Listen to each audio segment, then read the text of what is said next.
అనురాధ హాల్లో కూర్చుని వారపత్రిక చదువుకుంటోంది. ఆ అమ్మాయికి చాలా కాలం నుంచి ఈ పత్రికను చదివే అలవాటుంది. ఈ చదువు అనేది కూడా నల్లమందులా ఒక మత్తు పదార్థం. దీనికి అలవాటు పడితే అది లేకుండా ఉండలేరు జనం. ఈ రహస్యం పత్రికల వాళ్ళకి బాగా తెలుసు. జనం ఎక్కడ తమ చేతిలోంచి జారిపోతారో అన్న భయమో ఏమో. ఒకటి కాగానే మరొక సీరియల్ వేస్తుంటారు. అనురాధ అన్నింటినీ ఓపిగ్గా చదువుతుంది. కొన్నిటిని చదివి ముద్రాలైపోతుంది. అందులోని పాత్రలు స్వయంగా తన కళ్ళ ముందు కదిలినట్లే కనబడుతోంది. మరికొన్ని చదువుతుంటే పాపం రాసిందే రాస్తూ వీళ్ళెందుకెంత కష్టపడుతున్నారో కదా అనిపిస్తుంటుంది. అయినా చదవకుండా మాత్రం ఉండలేదు. ఆ అలవాటు కొద్దీ పొద్దున్న పేపర్ వాడొస్తే వీక్లీ రాలేదా అని అడిగింది. వచ్చింది గాని ఎవరూ ఇవ్వమని చెప్పలేదు కదా అని అన్నాడు ఆ పేపర్ బాయ్. ఇది విన్నాడు చిరంజీవి. ఈ వాల్ట్ నుంచి తెలుగు వీక్లీలన్నీ ఇవ్వు అని పేపర్ తీసుకుని తన గదిలోకి వెళ్ళాడు చిరంజీవి. పేపర్ వాడు 2-3 వీక్లీలు ఇచ్చేసి వెళ్ళాడు. భోజనాలు చేసి అంతా వెళ్ళిపోయాక హాల్లో కూర్చుని చదువుకుంటోంది అనురాధ. పైనుంచి దిగొచ్చింది హేమలతాదేవి. ఆమె ఎక్కడికో వెళ్ళడానికి సిద్ధంగా ఉన్నదని ఆమె వేషమే చెబుతోంది. అత్తను చూడగానే అనురాధ లేచి నిలబడింది. కూర్చో కూర్చో అన్నదామె టీవీగా సోఫాలో కూర్చుని. అనురాధ కూడా కూర్చుంది. ఇవన్నీ ఏంటి తెచ్చుకున్నావా అంది ఆ పుస్తకాలు చేతిలోకి తీసుకుంటూ. లేదత్తయ్య, బావ తీసుకోమన్నారు అని చెప్పింది అనురాధ. బావెవరు? పెద్దాడా? వాడు కొనే పుస్తకాల ఖర్చులో ఇదో కొత్త ఖర్చా? అనురాధకు ఏం మాట్లాడాలో తోచలేదు. ఏం తప్పు పట్టుకుంటుందో అని భయంగా ఉంది. మీ అన్నయ్య అదే ఉద్యోగంలో ఉన్నాడా? ఏమన్నా ప్రమోషన్లు వచ్చాయా? ఏం రాలేదు. ఆ ఉద్యోగంలోనే ఉన్నాడు. నెలకో 200 వస్తుందా? తెలీదు. 2 పూట్ల తిండికేం లోటులేదుగా? పర్వాలేదత్తయ్య. వచ్చినప్పటి నుంచి చూస్తున్నాను. అది మార్చిది ఇది మార్చి అది కడుతున్నావు. మూడో చీరగొట్టలేదేంటి? ఉన్నాయి, నేనే కట్టుకోవడం లేదు. పోనీలే దాచుకో. పండగ పూటో ఎవరన్నా వచ్చినప్పుడో అవసరం అవుతుంది. మీ అమ్మ మెళ్ళలో చంద్రహారం ఉండేదిగా, నీకివ్వలేదా? గోసిమెడతో పంపించారేం? నేనే వద్దన్నాను. మా వదిన తీసుకెళ్ళమంది గాని నేనే ఇంటి దగ్గర పెట్టొచ్చాను. ఇప్పుడు అది ఫ్యాషన్ కాదుగా. అనురాధ పేలవంగా నవ్వబోయి విఫలమైంది. మీ వదిన నిన్ను బాగానే చూస్తుందా? బాగానే చూస్తుంది అత్తయ్య. మీ ఇంట్లో వంట పని ఇంటి పని అంతా ఎవరు చేస్తారు? నేనే. అవునులే, పెళ్లి కావలసిన పిల్లకి అన్నీ నేర్పొద్దు. చూడమ్మా, అప్పుడప్పుడు కాస్త ఆ వంటింట్లో వాడేం చేస్తుంటాడో చూస్తుండు. మాకెవ్వరికీ టైం ఉండి చావదాయే, నువ్వు కాస్త చూసుకో. అలాగే అత్తయ్య. ఇంతలో 2 కార్లు వచ్చాగాయి. వాటిలోంచి 4 మహిళలు బిలబిలమంటూ దిగొచ్చారు. పట్టు చీరలతోనూ 7 వారాల నగలతోనూ ముస్తాబు చేసిన అమ్మవారి విగ్రహాల్లా ఉన్నారు ఒక్కొక్కళ్ళు. హేమలతాదేవి ఎదురెళ్లి స్వాగతం పలుకుతూ తీసుకొచ్చింది. మీ మాట అనుకుంటున్నాను, ఇంకా రాలేదేంటా అని. మీకు 100 ఏళ్ల ఆయుష్ అంది హేమలతాదేవి అందరి మధ్యన దర్జాగా సోఫాలో కూర్చుని. 100 ఏళ్ల ఆయుష్ నలుగురికి కలిపా? అలా అయితే మనం ఎప్పుడో చచ్చి ఉండాల్సింది. చచ్చా? ఒక్కొక్కరికేనర్రా. నా టైం సరిగ్గా 12 అయింది అంది హేమలతాదేవి. నాది పావు తక్కువ. మనది ఇండియన్ టైం కదా. అందులోనూ మహిళా మండలి టైము. రాత్రి 12 అయితేనే గాని పగలు 12 చూపించవు మన గడియారాలు. మీరీ మాట అంటారనే మీరు వచ్చేటప్పటికి రెడీగా కూర్చున్నాను అంది హేమలతాదేవి అందరి వంక గర్వంగా చూస్తూ. ఇంతకీ మీరు కాఫీ తీసుకుంటారా? లెమన్ జ్యూస్ తెప్పించమంటారా? రెండూ తెప్పించండి. ఏది బాగుంటే అది చూద్దాం అన్నదొక ఆశపోతూ. బాగుంటే 2 పుచ్చుకుంటాం అన్నదొక తిండిపోతూ నవ్వుతూ. తెప్పించాక వద్దనకూడదు, 2 పుచ్చుకోవాలి మరి అంది హేమలతాదేవి నవ్వుతూ. మనకా మొహమాటమేం లేదండి. లోపల ఏ తిత్తికి ఆ తిత్తే రానివ్వండి మరి. అమ్మాయి అనురాధ 4 కాఫీ 4 లెమన్లు తెమ్మను అని పురమాయించింది హేమలతాదేవి. అనురాధ ఆ పని మీద వెళ్ళింది. ఈ అమ్మాయి ఎవరండి అని అడిగింది ఒక ఆమె. ఆయనకి ఎక్కడో దూరపు చుట్టం, ఊరు చూడ్డానికి వచ్చిందట. 4 రోజులు ఉండమన్నాను. మనం పచ్చగా ఉన్న 4 రోజులు బంధువులకేం తక్కువమ్మా, ఏదో సామెత చెబుతారు చూడు అని ఆగిపోయింది హేమలతాదేవి. మిగిలింది 3 అందుకున్నారు. ఏం చెప్పనా సామెత? కప్పాలుగా చెరువు నిండిన తెప్పలు 10,000 జేరు కదరా సుమతి. తప్పండి, తలకిందులు చేశారు మీరు. తెప్పలు గల చెరువు నిండిన కప్పలు 10,000 చేరు అనాలి. భావం భావం అర్థమైంది కదా, అది ముఖ్యం అని సమర్థించుకుంది మొదట ఆమె. ఇంతకీ మన మహిళా మండలి సంవత్సరికానికి ఎవరిని పిలుద్దాం? యానివర్సరీ అనండి, సంవత్సరికం అంటే బాగుండదు. స్త్రీ సంక్షేమ మంత్రిని గారికి ఫోన్ చేశానండి ఇందాక. ఈ వారమంతా ఢిల్లీలో ఉంటారట. వచ్చే వారం కలకత్తాలో జరిగే స్త్రీ సంక్షేమ సమాఖ్యలో పాల్గొంటారట. పై నెలలో ఫారెన్ వెళుతున్నారట అని చెప్పింది హేమలతాదేవి. మంత్రివర్గంలో నుంచి తీసేసేదాకా మరి మన రాష్ట్రానికి రారేమో. మరి మన సంవత్సరికాలు ఆవిడొచ్చిన తర్వాత పెట్టుకుందామా? పోనీ ఇంకెవరినైనా పిలుద్దామండి. ఆవిడతో ఫోటో తీయించుకుందాం అనుకున్నాం కదండి. తర్వాత తీయించుకుందామండి. బాగుంటుందా అని. ఎందుకు బాగుండదు?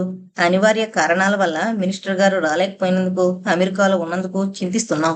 సభ జయప్రదం కావాలని కోరుతూ సానుభూతి తెలియజేశారు అని ప్రకటిద్దాం అనగానే అందరూ పక్కున నవ్వారు. అనురాధ కాఫీలు డ్రింకులు పట్టుకొచ్చింది. తాగినంత వరకు తాగి మిగిలినవి అక్కడ వదిలేసి వెళ్లిపోయారు. పని మనిషి అన్నీ తీసుకుపోయి శుభ్రం చేస్తోంది. అనురాధ గుమ్మం దగ్గరే నిలబడిపోయి వాళ్ళు వెళ్లిన వంకే చూస్తోంది. బాధపడుతున్నావా అనురాధ? రివ్వున వెనక్కి తిరిగి చూసింది. చిరంజీవి అక్కడ నిలబడున్నాడు. అనురాధ లోపలికొచ్చింది. అమ్మ తత్వం అంతే. ఎదుటి వాళ్లను ఎంత బాధ పెడుతున్నానో అన్న ధ్యాసే ఉండదు అన్నాడు చిరంజీవి. ఆమెకు దాదాపు సంజేషి చెప్పుకుంటున్నట్లు. తప్పేముంది బావా, మా యోగక్షేమాలు కనుక్కుంటోంది అంతేగా అని అనురాధ అతని వంక చూసింది. నా ముందు నువ్వు నిలబడాల్సిన పనిలేదు రాధా, కూర్చో. పెద్దవాళ్ల అర్థం లేని పట్టింపుల వల్ల, రాకపోకలు లేనందువల్ల ఈనాడిలా కొత్త వాళ్లలా ముసులుకుంటున్నాం గాని చిన్నతనం నుంచి మనం ఒకళ్ళకొకళ్ళం తెలుసుంటే ఎంత చనువుగా ఉండవలసిన వాళ్ళం. అతడు చెప్పిన దాంట్లో ఉన్న నిజమేదో అనురాధకి స్పష్టంగా తెలిసినట్లయింది. బావను చూడకుండానే అతను ఒకడున్నాడన్న భావనే ఆ అజ్ఞాత వ్యక్తి మీద అంతులేని ఆశల్ని రేపింది. గుంటూరులో ఉన్నప్పుడు ఒంటరిగా కూర్చుని ఈ భావన గురించి ఆమె తరచూ ఆలోచించుకునేది. ఒక్కసారి అతన్ని చూడాలి, ఒంటరిగా ఏకాంతంగా మాట్లాడుకోవాలి అన్న ఆశ అప్పుడప్పుడు కలిగి ఆ కన్నెపిల్లను ఉక్కిరిబిక్కిరి చేసేది. హైదరాబాదు ప్రయాణం కావడానికి వదిన గారి దౌర్జన్యం ఒక కారణం, ఉద్యోగం చేయాలనే అభిలాష రెండో కారణం అయితే, బావను చూడాలన్న కోరిక మొదటి రెండింటికన్నా బలమైన మూడో కారణం. అనురాధ సిగ్గుపడుతూనే అతనికి ఎదురుగా కూర్చుంది. నాన్న ఎప్పుడో 1-2 సార్లు చెప్పాడు మీ గురించి. మాకో మేనత్తుందని, ఆమెకో కొడుకు కూతురు ఉన్నారని విని వాళ్ళని చూడగలిగితే బాగుంటుందే అనిపించేది. కాని అనురాధ, నువ్వు నమ్ముతావో లేదో గాని మేం పుట్టి బుద్ధిరిగిన తర్వాత ఈ ఇంటికి బంధువులన్న వాళ్ళెవరూ వచ్చిన పాపాను పోలేదు. అసలు ఆ ఆప్యాయతలు, అనురాగాలు అనేవి మాకు తెలియవు. మాకెంతసేపు హోదాలు, అంతస్తులు, ఐశ్వర్యాలు, వీటి కోసం ప్రోకులాడమే నేర్పుతుంది మా అమ్మ. మా నాన్న బయట ఎంత పులిలా ఉంటే భార్య ముందు పిల్లిలా మారిపోతాడు. ఆయనంత తేలిగ్గా ఎవరికీ లొంగే మనిషి కాదు. మరి మా అమ్మ ఏం మంత్రం వేసిందో తెలీదు. అవసరమైతే ఆయన్ని ఎదిరించి తన పంతం నెరవేర్చుకోగలదు మా అమ్మ. ఆమెని గట్టిగా ఎదుర్కోవడానికి ఆయన ఎందుకో భయపడతాడు. దీనికి ఏదో బలమైన కారణం ఉంది. ఆయనలోని ఏదో ఒక బలహీనతను ఆమె గ్రహించి అక్కడ నొక్కుతుంటుందామె. అప్పుడాయన ఎంత కోపంగా ఉన్నా చల్లబడిపోతాడు. ఇది వాళ్ళిద్దరి మధ్య ఉన్న రహస్యం. ఇందు మూలంగా ఇంటి విషయాల్లో మా నాన్నంతగా కల్పించుకోడు. అందువల్ల ఇంట్లో అందరికీ బోల్డు స్వేచ్ఛ. మా అమ్మ కంటపడకుండా ఉన్నంత వరకు. ఆమె పాపం 1000 ఏళ్ల పూజారి. ఎంతకీ శిరీషను, మధును చూసావా? చూశాను అన్నట్టు తల ఊపింది అనురాధ. హైదరాబాద్లో ఏ ఫ్యాషన్ వచ్చినా, ఏ పెరడి జరిగినా, ఏ సంరంభం జరిగినా ప్రత్యక్షంగానో పరోక్షంగానో మా ఇంట్లో వాళ్ళ పాత్ర కొద్దో గొప్ప ఉంటుంది. అఫీషియల్ హోదాలో జరిగే ఉత్సవాలకు మా నాన్నగారు తప్పకుండా కల్పించుకుంటారు. విద్యార్థుల స్థాయిలో జరిగే అన్ని అలజడులకు మా మధుగాడు ముందుంటాడు. అమ్మాయిల అధునాతన వికారాల ప్రకోపాలన్నీ మా శిరీష దగ్గర నుంచో, దాని మిత్ర బృందం దగ్గర నుంచో బయలుదేరతాయి. వీళ్ళందరూ ఎవరూ పట్టించుకోకుండా వదిలేసిన కార్యక్రమాల్లో మా అమ్మగారు తలమునకలుగా మునిగి తేలుతుంటారు. చిరంజీవి చెప్పడం పూర్తి చేసి అనురాధ వంక చూసి నవ్వాడు. మంచిదే కదా బావా, ఆ అవకాశాలు అందరికీ ఉండవు. ఉన్న ఉత్సాహం ఉండదు కొందరికి. ఎవరికి వాళ్ళు మనకెందుకులే అని ఊరుకుంటే ప్రగతి సాధించేదెలా? పురోభివృద్ధి సాధ్యమా అని అడిగింది అనురాధ, అతనితో సంభాషణ పొడిగించాలనే అభిలాషతో. చాలా పెద్ద మాటలు వాడావు అనురాధ. వాటి అర్థం కొంచెం చెబుతావా నాకు? ఏది ప్రగతి, ఏది పురోభివృద్ధి? అనురాధ చిన్నబోయింది. అయినా చెప్పడానికే ప్రయత్నించింది. నిన్న తెలియని ఒక విషయాన్ని, నిన్న మనకు లేని కొత్తదాన్ని ఇవాళ ఏదైనా మనం కనుక్కుంటే అది ప్రగతేమో అనుకుంటాను నేను. నిన్న మనం సాధించలేంది ఇవాళ సాధించగలిగి అందరికీ ఉపయోగపడే విధంగా ఏదైనా చేయగలిగితే అదే పురోభివృద్ధి అవుతుందేమో. నాకు సరిగ్గా తెలీదు, తప్పైతే మన్నించండి అంది అనురాధ సిగ్గుపడుతూ. నాకు మాత్రం అన్నీ తెలుసు కనుకనా?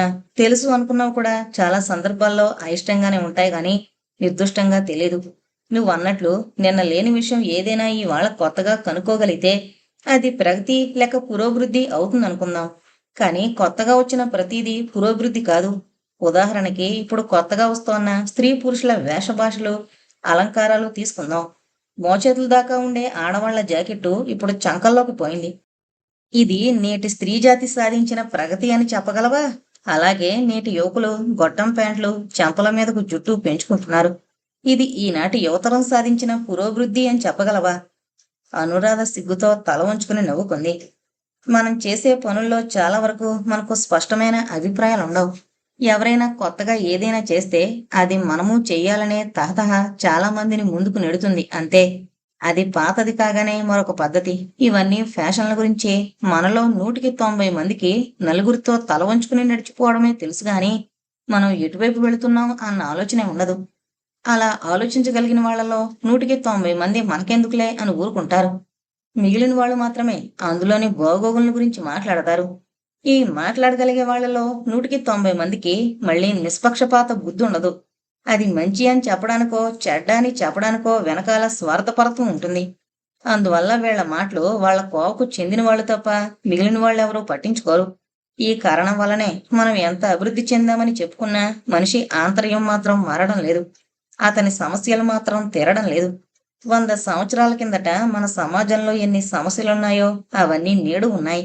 కొత్తవి కూడా కొన్నొచ్చి ఉండొచ్చు. మనిషిని మనిషి పీడించుకు తింటున్నంత కాలం పురోభివృద్ధి ఎక్కడిది? మనిషిని మనిషి మోసం చేస్తున్నంత కాలం మనకు ప్రగతేది? సౌకర్యాలు, సుఖాలు పెరగడం మాత్రమే చాలదు. మనిషి మానసికంగా ఎదగాలి. అందుకు ప్రభుత్వం గాని, సంస్కర్తలు గాని ఎవరైనా ఏమైనా పాటుపడుతున్నారా? మానవతా విలువల్ని పెంచే నాగరికత కోసం మనం తాపత్రయపడుతున్నామా? నేటి మన సమాజంలో విలువలు, ఒలువలు తగ్గిపోతున్నాయి అన్నాడొక మహానుభావుడు. నిజమేననిపిస్తోంది. ఇంతకీ నేను చెప్పాల్సిందేంటంటే, పల్లెటూరు నుంచి పట్టణానికి వచ్చి ఇక్కడ జరిగే తంతునంతా చూసి ఇదే ప్రగతి, పురోభివృద్ధి అనుకునేవాళ్ళు చాలా మంది ఉన్నారు. ఇది పై డాంబికమే గాని పల్లెటూరు వాడుకున్న మానవత్వంలో 100వ వంతు కూడా ఈ మారిన మనిషికి లేదని నాకు అనిపిస్తోంది. మనిషిలోని మానవత్వాన్ని పెంచలేని నాగరికత ప్రగతి అని చెప్పకూడదని నా అభిప్రాయం. మీరేమంటారు? అన్నాడు చిరంజీవి అనురాధతో. మీరు చెప్పింది నిజమేనంటాను అంది అతని వంక ఆశ్చర్యంగా చూస్తూ. మరి అసలు జరుగుతున్నదేమిటో, జరగవలసిందేమిటో స్పష్టంగా తెలియని ఈ సౌజన్య నిలయంలోని వ్యక్తులు సమాజానికి ఎలా సేవ చేయగలరండి అని అడిగాడు చిరంజీవి. అనురాధ నవ్వింది. నాకేం తెలుసు బావా, నేను మొన్ననేగా వచ్చాను. అతను కూడా నవ్వాడు. మా ఇంటి గొడవలు మీకు అర్థమయ్యేందుకు చెబుతున్నాను అన్నాడు. కొన్ని క్షణాల తర్వాత అతనే అన్నాడు. ఈ దేశంలో ఉన్న అన్ని రకాల మనుషుల్ని పోలిన వాళ్ళు మా ఇంట్లో ఉన్నారు. మనస్తత్వాలతో ప్రయోగం చేయదలుచుకున్న వాళ్లకు మా ఇల్లు ఒక పెద్ద ల్యాబొరేటరీ. ఇప్పుడు నేనొక కొత్త మనిషిని వచ్చాను అంది అనురాధ తన ఉనికిని గుర్తు చేస్తూ. మరో కొత్త పరికరం వచ్చిందన్నమాట అన్నాడు చిరంజీవి నవ్వుతూ. ఈ ప్రయోగ ఫలితాలు నీ మీద పడినంత వరకు నీకేం పర్వాలేదు. నా స్థితిగతులేంటో నాకు తెలుసు బావా. నేనిక్కడికి వచ్చింది కేవలం బ్రతుకు తెరువు కోసం. మామయ్య అండన ఏదైనా చిన్న ఉద్యోగం ఒకటి సంపాదించుకుని నా బ్రతుకు నేను బ్రతుకుదామని. నాకు ఆదరవు దొరికేదాకా మీ ఇంట్లో కాస్త ఆశ్రయం దొరికితే అంతే చాలు. అదేం మాట అనురాధా, నువ్వేమన్నా మాకు పరాయిదానివా? ఈ ఇంట్లో నీకున్న స్థానం ఇంకెవరికి? చివరికి శిరీష కూడా లేదు. అది ఆడపిల్ల. ఎప్పటికైనా అది ఎక్కడికో ఒక చోటికి వెళ్ళిపోవలసిన పిల్లే. ఇక్కడ ఎప్పటికీ ఉండిపోవలసిన పిల్లవు నువ్వే. రాజగోపాలరావు గారి మేనకోడలుగా నీకు ఇంట్లో ప్రత్యేకత ఎప్పుడూ ఉంటుంది. నిజానికి నీ రాక వల్ల మా ఇంట్లో ఆనందం కేరింతలు కొట్టవలసిన సమయం. కానీ వీళ్ళకి ఈ ఆప్యాయతలు, ఆత్మీయతలు తెలియవు. ఎవరి సరదాలు వాళ్ళవి అన్నాడు చిరంజీవి. బావన్న మాటలు అనురాధ హృదయ ఫలకం మీద చిలికిన పన్నీటి బొట్టల్లాగా పారవస్యాన్ని కలిగించేవిగాను ఉన్నాయి. ఇన్నాళ్ళు దేనికోసమైతే ఆమె మనసు పరితపించిందో ఆ అమృత భాండమే ఆమె చేతికి అందినట్లయింది. అంతరంగాల్లో ఎవరో ఎలుగెత్తి సన్నాయి పాట పాడుతున్నట్లే ఉంది. ఆనంద పారవస్యంతోనూ కృతజ్ఞతాభారంతోనూ కృంగిపోతూ అనురాధ 2 చేతులెత్తి అతనికి నమస్కరించింది. చాలు బావ చాలు. ఎన్నాళ్ళు నాకు తిట్లు, చివాట్లు మాత్రమే మిగిలాయని బాధపడ్డాను. ఈవేళ తెలుసుకున్నాను. ఇప్పుడే తెలుసుకున్నాను. నేనంటే అభిమానించే మనిషి, నా మీద జాలిపడే వ్యక్తి ఇక్కడ ఒకళ్ళు కాదు, ఇద్దరున్నారని తెలుసుకున్నాను. ఈ పాటి అదృష్టం చాలు బావా నాకు అంది అనురాధ. ఆమె చేతులు అతనికి నమస్కరిస్తూనే ఉన్నాయి. ఆమె మనసు అతనితో మాట్లాడుతూనే ఉంది. కన్నుల నిండా ఆనందమో దుఃఖమో తెలియనివని అశ్రువుల నిండి రాలడానికి సిద్ధంగా ఉన్నాయి. ఆమె అతని పాదాల మీద వాలడానికి సిద్ధంగా ఉంది. చిరంజీవి శుతిమెత్తని మనసు కలవాడు. అతనిలోని మంచితనం, జాలి చేత ఆదరత చెందింది. అతను చలించాడు. కొద్దిగా ఆమె దగ్గరగా జరిగి చూపుడు వేలతో ఆమె నున్నని బుగ్గల మీద జాలువారుతున్న కన్నీటిని తుడిచాడు. కలకంటి కంట కన్నీరొలకకూడదు ఊరుకో అన్నాడు మందహాసంతో. అతని మందహాసం ఆమె అంతరంగంలో చంద్రహాసమే వెలిసింది. ఈ ప్రపంచంలో ఇంత మంచివాళ్ళున్నారా బావా అని మాత్రం అనగలిగింది. ఉన్నారు గాని వాళ్ళ మంచితనం మరదళ్లకు మాత్రమే పరిమితం. చిరంజీవి మళ్ళీ నవ్వాడు. ఆమె అంతరాంతరాల్లో ఉదయించిన చంద్రుడు మరింతగా భాసించాడు. పగలంతా నియంతలా శాసించిన సూర్యుడు అస్తమించాడు. అస్తమించిన ఆ మహానాయకునికి అంత్యక్రియలు జరుగుతున్నాయా అన్నట్లు పశ్చిమాన అంతటా ఎర్రని మంటల తాలూకా వెలుగు అంబరమంతటా సింధూరపు రంగు పులిమినట్లుంది. నాయకుడు పోగానే నాలుగు పక్కల నుంచి శత్రువులు కమ్ముకుంటూ వచ్చినట్లు చీకటి చుట్టుముడుతోంది. అసలైన మహారాజు మరణించగానే సామంతరాజులంతా స్వాతంత్రం ప్రకటించుకుని ఎక్కడికక్కడ సింహాసనాలను అలంకరించినట్లు నక్షత్రాలన్నీ మిణుకు మిణుకుమంటూ మెరుస్తున్నాయి. సామ్రాజ్యానికి వారసుడైన వాడు పట్టాభిషేకం చేసుకుంటున్నట్లు ఇటు తూర్పు దిశగా అప్పుడే పున్నమి నాటి నిండు చంద్రుడు మబ్బుల పల్లకి మీద ఊరేగింపుకు బయలుదేరాడు. సమాచారాన్ని సేకరించడానికి వచ్చిన వేగుల వాళ్లలా చల్లగాలి పొంచుండి అందరి మాటల్ని వింటూ ఉండుండి అటు ఇటూ తిరుగుతోంది. పబ్లిక్ గార్డెన్లోనే పబ్లిక్ అంతగా తిరగని ఒక పక్క పొదల గుబురుగా అల్లుకున్న తీగల దడి వెనక ఒత్తుగా మెత్తగా ఉన్న పచ్చగడ్డి తివాచి మీద కూర్చునున్నాడు సారథి. అతనికంత చెరువులో కూర్చునున్నదామె. శిరీష మొహంలో ఇప్పుడు చిలిపితనం లేదు, గాంభీర్యం ఉంది. అది తోడు తెచ్చుకున్న విషాదం ఉంది. అయితే ఇప్పుడు ఏం చేద్దాం సారథి అంది శిరీష పైపంటితో కింద పెదవిని నొక్కుతూ. నేను చెప్పవలసిందంతా చెప్పాను. తెలిసిగాని తెలియకగాని నేను ఏ తప్పు చేయలేదు. అయినా నన్ను దోషిగా నిలబెట్టడం నాకెంతో బాధగా ఉంది, భరించలేనంత బాధగా ఉంది. చెప్పండి శిరీష, ఏనాడైనా ఎప్పుడైనా నేను మీ వెంట పడ్డం గాని కొంటిగా చూడడం గాని జరిగిందా? నువ్వు చేశావని నేను అనడంలేదు సారథి. నేను కోరుకున్నాను. చదువు, సంస్కారం, గుణం, రూపం అన్నీ ఉన్నవాణ్ణి నేనే ఎన్నుకున్నాను. తప్పేముంది? ఈనాడు ఎంతమంది ఏరి కోరి పెళ్లిళ్ళు చేసుకోవడం లేదు? మా పేరెంట్స్ చాలా అడ్వాన్స్డ్ అనుకున్నాను. అంత పెద్ద చైర్మన్ గారికి ఇంత చిన్న బుద్ధి ఉంటుందని నేనెలా అనుకుంటాను అంది శిరీష గడ్డి పరకలు తెంచి తుంచి ఇద్దరి మధ్య పోగు చేస్తూ. వారిని అనవలసిన పనేముంది శిరీష? ఆయన మీ మేలు కోరేలా చేస్తున్నారు. ఆయన తన హోదాకి తగ్గ అల్లుని తీసుకొచ్చి మీ పక్కన నిలబెడతారు. అంతేగాని ఆయన వెనకాల చేతులు కట్టుకుని తిరుగుతూ ఎస్ఆర్ ఎస్ఆర్ అంటూ గంగిరెద్దులా తల ఊపే ఒక అనామధేయుని అందరం ఎక్కించాల్సిన అవసరం ఆయనకేముంది? ఆయన పట్టుకొచ్చే అగంతకుణ్ణి ఆరాధించాల్సిన అవసరం నాకు మాత్రం ఏముంది? శిరీష, నువ్వింకా నన్ను శంకిస్తూనే ఉన్నావా సారథి? నన్ను నువ్వు ఏనాడో గెలుచుకున్నావు. నిన్ను నేను పరాయవాడిగా భావించడం లేదు. ఎంతో సన్నిహితుడిగా, హితుడిగా, స్నేహితుడిగా చూసుకుంటున్నాను. మనకు పెద్ద అడ్డమేమీ ఉండదనే అనుకున్నాను. బియ్యానికైనా కయ్యానికైనా సమానత్వం ఉండాలంటారు. శిరీష, నాకెవరున్నారు చెప్పు? మా అమ్మ ఉంది. ఎక్కడో ఒక అనామకురాలుగా బ్రతుకుతోంది. మా తండ్రి ఉండి లేనట్లే లెక్క. ఇక నా స్థితిగతులంటారా? చూస్తున్నారుగా. మీ నాన్నగారి దయాభిక్ష మీద బ్రతుకుతున్న ఒక దయనీయమైన వ్యక్తిని నన్నెందుకు కోరుకుంటున్నారు శిరీష అన్నాడు సారథి సాధ్యమైనంత వరకు ఆమెకు నచ్చజెబ్బుదామనే ధోరణిలో. అది నువ్వు అడగవలసిన ప్రశ్న కాదు సారథి. నా మనసుకు నచ్చిన వ్యక్తిని నేను కోరుకుంటున్నాను. నా కోరికను చంపుకోమనే హక్కు ఎవరికీ లేదు అంది శిరీష మొండిగా. సారథి పేలవంగా నవ్వాడు. హక్కుల దాకా ఎందుకులేండి, మనం ఇప్పుడు మొక్కు గురించే మాట్లాడుకుంటున్నాం గాని హక్కుల గురించి కాదు. ఒక్కోసారి ఈ మనసు అర్థం లేని కోరికలు కోరుతూ ఉంటుంది. వాటినన్నింటినీ నెరవేర్చుకోవాలనుకోవడం అన్ని వేళలా అది మంచి పని కాదు. ఒక్కోసారి అది కోరి కష్టాల్ని కొని తెచ్చుకోవడమే అవుతుంది. ఒక వస్తువును పొందాలంటే కొంత వెల చెల్లించాల్సి ఉంటుంది. అది ధన రూపంలో కావచ్చు, త్యాగ రూపంలో కావచ్చు. అపురూపమైన వస్తువును పొందడానికి ఎంత ఖరీదు వెచ్చిస్తే అది అంత విలువైందన్నమాట అంది శిరీష ఆశగా అతన్ని చూస్తూ. కానీ విలువలు నిర్ణయించడంలోనే మనం దగా పడుతుంటాం.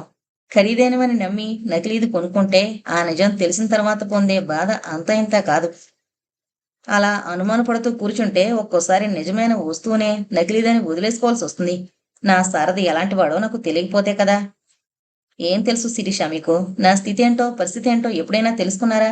తెలుసుకునేందుకు ప్రయత్నమైనా చేశారా?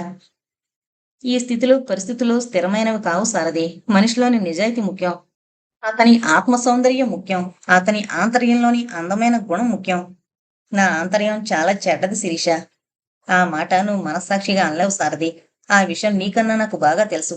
నీకు తెలిసి కొంత, తెలియక కొంత నిన్ను యాసిడ్ టెస్ట్ చేశాను. నిన్ను ఎంతగా ఉద్వేగపరిచేందుకు ప్రయత్నించానో నాకు తెలుసు. ఏకాంతంలో ఒక కాంత సాన్నిధ్యంలో మనిషైన వాడెవడు చలించకుండా ఉండడు. సారథి, నువ్వు చూపే నిగ్రహానికి నేను నిజంగా ఆశ్చర్యపోతుంటాను. ఇంతటి ధీరోదాత్తుడైన మనిషి మీద ఏ మగువైనా మక్కువ ఎక్కువవుతుందే గాని తక్కువ కాదు సారథి. మీరు నాకెప్పుడు రాజగోపాలరావు గారి కూతురుగానే కనబడతారు. ఆయనతో పాటు ఆయన హోదా, పదవి, పలుకుబడి నాకు గుర్తుకొస్తాయి. వాటితో పాటు నా నిరుపేద జీవనం కూడా నాకు చొప్పున తెలిసొస్తుంది. ఇంతటి అగాధం మన ఇద్దరి మధ్య ఉన్నప్పుడు మీరెంత కవ్వించినా నా చేతికి అందనంత దూరంగానే ఉంటారు. లేదు సారథి, నేను పోగొట్టుకోలేను. ఎన్ని అగాధాలున్నా దాటి నీ దగ్గరికి వస్తాను. నేను నీకు మనసిచ్చాను. నన్ను నీ నీడను చేరనివ్వు. రాజగోపాలరావు గారి కూతుర్ని కావడమే నా నేరంగా చూపించి నన్ను ఆరని మంటల్లోకి నెట్టి నీ దోమను నువ్వు వెళ్ళిపోకు ప్లీజ్. ఆమె కంఠం విచలితమైపోయింది. నా బాధ మీకు అర్థం కాదు శిరీష. మళ్ళీ మీతో ఎలాంటి సంబంధము పెట్టుకోనని రావు గారికి మాటిచ్చాను. మాటే కదా, నేను హృదయమే ఇచ్చానే. తప్పదు శిరీష. తప్పించుకోకు సారథి. నేను తప్పించుకునేది మీ నాన్నగారి మెప్పు కోసం కాదు, మీ సుఖం కోసం. మీ భవిష్యత్తు నాకు స్పష్టంగా కనబడుతోంది. ఒక గొప్ప ఆఫీసర్ మీకు భర్తగా వస్తాడు. అతడికి అందం ఉంటుంది, ఐశ్వర్యం ఉంటుంది, హోదా ఉంటుంది, పొలుకుబడి ఉంటుంది. అన్నింటికన్నా మీ పక్కన ధైర్యంగా నిలబడగల అర్హత ఉంటుంది. ఏమో, ఉంటుందేమో గాని నాకు మాత్రం మరో మనిషి పక్కన నిలబడే అర్హత ఇక లేదు సారథి. నేను నిర్ణయించుకున్నాను, నువ్వు కాదనకు. మనం అనుకున్నవి అన్నీ అనుకున్నట్లు జరగవు శిరీష. జీవితంతో రాజీ పడక తప్పదు, ఎంతటి వాళ్ళకైనా. నువ్వు ఇందాక చెప్పిన గొప్ప గుణాలు ఎన్నున్నా గుండెల్లో ఉన్న మనిషిని అక్కడే దాచేసుకుని పైకి నకిలీ నవ్వులు నవ్వుతూ మరో మనిషితో తిరగడం వంచన కాదా, ఆత్మద్రోహం కాదా? కాలం గారడీలు చేస్తుంది శిరీష. ఇంతగా అభిమానించే నువ్వు రేపు నన్ను ఇంతకు రెట్టింపు ద్వేషించొచ్చు. అందరూ గాలివాటు మనుషులే ఉంటారా? బలంగా కోరుకునే ఒకే ఒక్క ఆశ నిరాశ అయితే ఆ మనిషికి అదెంత పిడుగుపోటవుతుందో, అందువల్ల ఆ మనిషి జీవితం ఎంతగా సర్వనాశనం అవుతుందో మనం చూడడం లేదా సారథి? ప్రేమ కోసం ప్రాణాలను సైతం అర్పించిన వాళ్ళు లేరా? మరి కాలం చేసే గారడీలు వాళ్ళ ముందు పనిచేయలేదేం? రోగం వచ్చి కోలుకున్న వాళ్ళను మనం ఆదర్శంగా పెట్టుకోవాలి గాని కొట్టుకుపోయిన వాళ్ళను కాదు. రోగంలో నుంచి కోలుకోవాలనుకోవడం కన్నా రోగం రాకూడదనుకోవడం మంచిది కదా. మంచిదే. ఆ ఆత్మస్థైర్యాన్ని నీకివ్వమని భగవంతుణ్ణి ప్రార్థిస్తాను శిరీష. నా ఆత్మబలం మీద నాకెప్పుడూ నమ్మకం ఉంది. నువ్వు కాస్త ధైర్యం చేస్తే మనకు ఎదురుండదు సారథి. శిరీష అన్నాడు సారథి ఆదుర్దాగా. నువ్వు భయపడకు సారథి. నేను నీకోసం ఎవరినైనా ఎదిరిస్తాను. అవసరమైతే అమ్మను నాన్నను కాదనైనా బయటకొస్తాను. అంత పని చేయకు శిరీష. ఎప్పటికైనా తప్పదు కదా సారథి. ఆడపిల్ల ఎన్నాళ్ళు పుట్టింట్లో ఉంటుంది? అత్తగారింటికి వెళ్లేదాకా పుట్టింట్లోనే ఉండాలి శిరీష. నువ్వు తొందరపడి బయటకొచ్చి మరింత మనస్తాపాన్ని కలిగించకు. నువ్వు రమ్మన్ననాడే వస్తాను సారథి. ఆ రోజు కోసమే ఎదురు చూస్తుంటాను. ఇష్టం లేని మనువు చేసుకుని కష్టాలు కొని తెచ్చుకోలేను. నీకిష్టమైతే సరిపోతుందా, నాకిష్టం ఉండద్దా? అన్నాడు సారథి కటువుగా. ఆమె దెబ్బతిన్న పులిలా చూసింది. ఏం, నాకేం తక్కువైందేం? ఎక్కువ తక్కువల ప్రసక్తి ఏముంది? మీ మీద నాకు అభిప్రాయం లేదు. ఇందాక మీరన్నారు చూడండి, మీ కోరికల్ని చంపుకోమనే హక్కు ఎవరికీ లేదని. అది నిజమైతే కావచ్చు గాని మీ కోరికల్ని తీర్చుకోవడం కోసం మరొకరి కోరికల్ని కాలు రాసే హక్కు కూడా మీకు లేదు. మిమ్మల్ని పెళ్లి చేసుకున్నవాణ్ణి మీకు ఇష్టం లేనప్పుడు మీరెట్లా సుఖపెట్టలేరో, మీరంటే గిట్టని వాణ్ణి చేసుకుని మీరు సుఖపడలేరు. హృదయాలు, ఆంతర్యాలు, అందులో మనుషుల్ని దాచుకోవడాలు, తలుపులు వేసుకోవడాలు, ఇవన్నీ ఆఫీసర్ల కూతుర్లకే కాదండి, మిగిలిన వాళ్ళకు కూడా ఉంటాయి. శిరీష నిరత్తరం అయిపోయింది, బిత్తరపోయింది. హీనస్వరంతో అంది. అయితే ఇన్నాళ్ళు నువ్వు ఇదిగో, ఈ మాట ఎప్పుడో ఒక రోజు మీరంటారని నాకు తెలుసు. అందుకనే మిమ్మల్ని ఎప్పుడూ తప్పించుకుని తిరగడానికే ప్రయత్నిస్తున్నాను. మీరు ఎంతగా రెచ్చగొట్టినా నేను పిచ్చివాణ్ణి కాలేదంటే అనుక్షణము ఇలాంటి క్షణం ఏదో వస్తుందని భయపడుతూనే ఉన్నాను. శిరీష నేత్రాలు వర్షించడానికి సిద్ధంగా ఉన్నాయి. గొంతులో దుఃఖం సుళ్ళు తిరుగుతోంది. అయితే ఇదంతా నా తప్పేనంటావా? అంది. ప్రేమించడం తప్పు కాకపోవచ్చు, కానీ అది అపాత్రాదానమని తెలిసినప్పుడైనా తాను సరిదిద్దుకోకపోవడం వివేకం కాదు అన్నాడు సారథి. ఆమె అస్పష్టంగా అంది. అదంత తేలిక సారథి. తాత్కాలికంగా నువ్వు జయించొచ్చు, నీ మాటను చెల్లించుకోవచ్చు. నువ్వంటే పడి చచ్చే పొడుచు పిల్ల కన్నా నీకు మీ ఆఫీసర్ గారి ఆర్డర్ ఎక్కువ కావచ్చు. నాది ఎంత నిశ్చలమైన అభిప్రాయమో ఇవాళ కాకపోతే రేపైనా తెలుసుకుంటావు. ప్రయత్నించడం వరకే మన పని, కానీ ఫలించినప్పుడు మొండి పట్టుదల పనికి రాదు.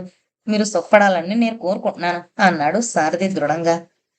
నువ్వు కోరుకునేది జరిగితే నువ్వు సుఖపడచ్చు. నేనెలా సుఖపడతాను? నాకెంత ప్రాప్తమో అంతే లభిస్తుంది సారథి. నీకు మాత్రం అంతకన్నా గొప్ప బుద్ధి ఎక్కడి నుంచి వస్తుంది? అంది కసిగా. సారథి మరి మాట్లాడలేదు. మరో 10 నిమిషాలు మౌనంగా గడిచిపోయాయి. ఇద్దరూ లేచి రోడ్డు మీదకొచ్చారు. శిరీష రిక్షా పిలిచి ఎక్కి కూర్చుంది. మళ్ళీ మన కలయిక అని అడిగింది. ఇక మనం కలుసుకోకుండా ఉంటేనే మంచిది అన్నాడు సారథి ఎటో చూస్తూ. ఆమె చేతి మీద రాలిన కవోష్ణ బాష్పాలను అతడు గమనించలేదు. రిక్షా ముందుకు సాగిపోయింది. అతను ఫుట్పాత్ మీద నడుస్తూ రావడం ఆమెకు సరిగ్గా కనిపించడం లేదు. కన్నీరు మాత్రం స్రవిస్తూనే ఉంది. ఆపుకునేందుకు ప్రయత్నిస్తూనే ఉంది. ఇద్దరి మధ్య దూరం పెరుగుతూనే ఉంది.